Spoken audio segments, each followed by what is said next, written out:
Alright, welcome back everybody. My name is NFTs, and on this channel I do weekly NFT market reviews, and I also focus on NFT projects, and of course on this channel there will never be any paid promotions, paid shills, paid ads or deals, and never any financial advice. These videos are strictly my opinions and thoughts, and they are for educational purposes only. Let's get right into it, guys. As usual, the market is pretty poppin' lately. Average volume on OpenSea the past few days, but massive volume contribution from the Bored Ape Yacht Club. That token's going absolutely crazy. It's very volatile right now, and it's giving all of NFT Twitter a wild range of emotions. As usual, there's a lot of new projects coming out, lots of cool stuff, but of course there's also going to be lots of garbage. So today I'm going to be going over some of these new projects that have been popping lately. I'm going to tell you all what I like and what I don't like, how I trade them, and which ones I'm keeping my eye on. So let's get right into it, guys. First project up on the list that I recently bought into are these Goopdoods. I love the art on these. That's one thing I look for in a project. I hate holding on to stuff that I don't actually like to look at. Another thing I look for is the team. Who are they? Make sure they're actually real people who aren't trying to hide their identity. I don't really like buying into projects if I can't find out who's behind it. A recent problem I've been seeing with a lot of projects lately is the team either using paid artists or just straight up screwing over their artists or abandoning them. I really like to see artists actually being on the team of the project, or even better, creating the project themselves with a group of developers. There's a couple other projects on this list that I want to cover today, but real quick I want to point out one thing that a lot of these projects have in common, and I'm kind of feeling like it's the new trend. All these projects have roadmaps that read very similar. They are community ran projects, which usually means the holders of the NFT and members of their community help build out the brand, usually by some sort of voting system. These projects take the funds from the mint sales and royalty fees and put it in an Ethereum wallet, and the community can vote on what they want to spend it on to help grow out the brand. Here's the Goopdoods treasury wallet, and it's not a bad thing. I really love projects that have transparency like that, and I think it's a very necessary thing today in Web3, but this does make it hard for people like me to choose a project to buy into when we have like 20 projects coming out per month, all with very similar roadmaps. But I'll get into my buying process and how I make my trades in a little bit. The Dippies have been ripping lately. Definitely like this project. The art is great. The theme of it being hippies is super awesome and fun, and they have the Dippy stash where they put some of the mint funds and some secondary sales revenue in, and the community can vote on what to do with that. And I have some cool ideas, including donating it, supporting artists, and creating some cool metaverse stuff for the holders. Also, they have an upcoming companion airdrop with utility, and they also have a docked team. The developer is another thing I look for. He's been in crypto since 2014 and has helped launch a couple other projects. I'd say the Dippies is a solid project at a pretty affordable entry price.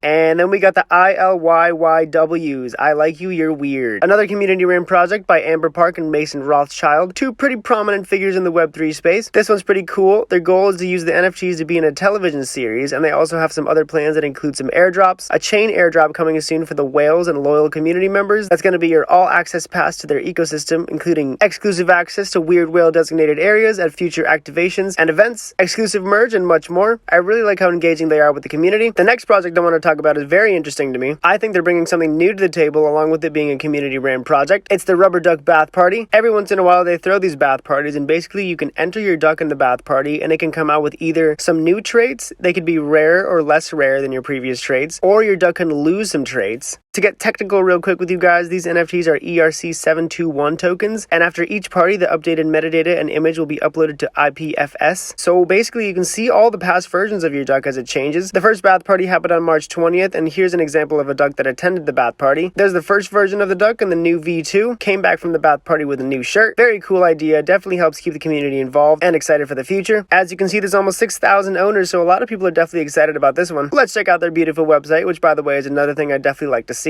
This is where you can check the rarity of your duck, read the project's mission, and you'll be able to attend the bath parties here. They even have a little game to play right here as well. The project also has a solid team behind them. A lot of people behind this project have been working at other large tech companies in the past. That's also a great thing for the project to have. And of course, they have their treasury wallet so the community can vote on other things to help grow out the brand. Alright, so I've covered a couple cool projects that I'm keeping my eye on. Now I'll go over some things about these projects that I look for and things that I like to see before I make a buy. Community sentiment is definitely one. I hang out in the Discord for a day or two and see how everybody's feeling about the project. Are they happy and excited to be here, or are they mad about the floor price dropping by 0.1 Ethereum? I also look at the Twitter presence. How many followers does the page have? How about the creators? How many Dippies profile pictures am I seeing around Twitter? I also look at the price action. My favorite website to view all these charts I need is mintalytics.com. Not a paid promo. I just really like these charts here. I think it's perfect. You can see the floor price movement, number of owners, number of NFTs listed on the market, and a couple other cool stats. I focus on the number of owners chart. I like to see it go up or stay somewhat flat. Also the number of NFTs listed. I'd prefer to see it be going down, which means more people are buying the NFT instead of selling it. Floor price chart, obviously pretty important also. I like buying when things are calm and not in the middle of a big floor increase. I know, it's hard to not chase after those pumps, but I always seem to buy the top whenever I do. Tubby Cats is a good example of a recent play I made, buying down here when the floor was chilling around 0.26,